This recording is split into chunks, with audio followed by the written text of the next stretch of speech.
A report published earlier this week says China's abuses of the Uyghur religious minority meets the definition of genocide. The report by Newsline's Institute for Strategy and Policy says China's communist government has created a massive network of internment camps for re-education and terrorism prevention of the Uyghur Muslims.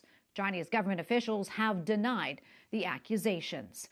Joining us now to discuss this is Gordon Chang, author of The Coming Collapse of China and the Great U.S.-China Tech War.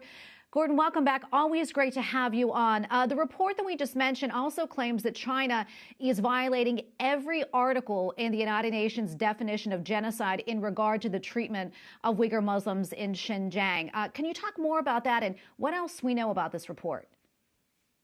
Well, the importance of this report is it comes after a number of other reports saying the same thing. And it also comes after Secretary of State Pompeo on January 19th made a determination that China was committing genocide. And by the way, the State Department yesterday affirmed that genocide determination. So what's important here is that all of the reports we're seeing are moving in the same direction. And that means the world's going to have to confront this, because the Genocide Convention of 1948, which is what you referenced, requires signatories, which includes the United States, to punish and prevent acts of genocide. Well, Gordon, as you mentioned, the U.S. has deemed it genocide. I know a number of other countries as well. That said, what has been done about it, if anything, and what do you think needs to happen specifically on the part of the Biden administration? Well, there has been no costs imposed by the United States because it still is early days after that initial determination. But something will have to be done because Beijing is hosting the Winter Olympics in 2022, starting February 4th of next year. And many people are calling for a boycott of the games or moving the games to a country that is not tainted by this genocide. And so I think that the administration is going to have to make a determination what it's going to do. You know, initially, the Biden team said they weren't going to do anything. But after that, Jen Psaki, the press secretary, said that the matter is under consideration. And it has to be, because this matter won't go away. Gordon, I want to ask you, I want to go back to the Winter Olympics in Beijing. What do you think about it? Do you think that boycott is likely to happen?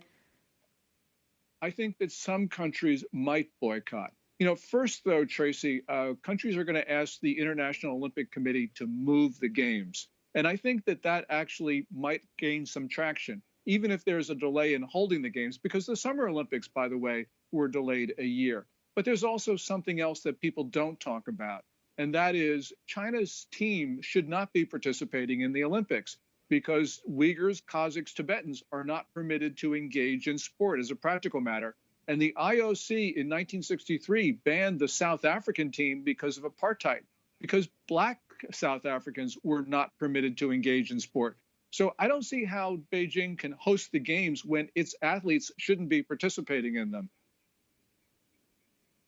Yeah, and Gordon, before I let you go, I have a lot of time, but I want to talk about this. It's been reported that China is actually laundering money for drug cartels in Mexico. What do you know about that, and what does that mean for us here in the U.S.? How concerned should we be?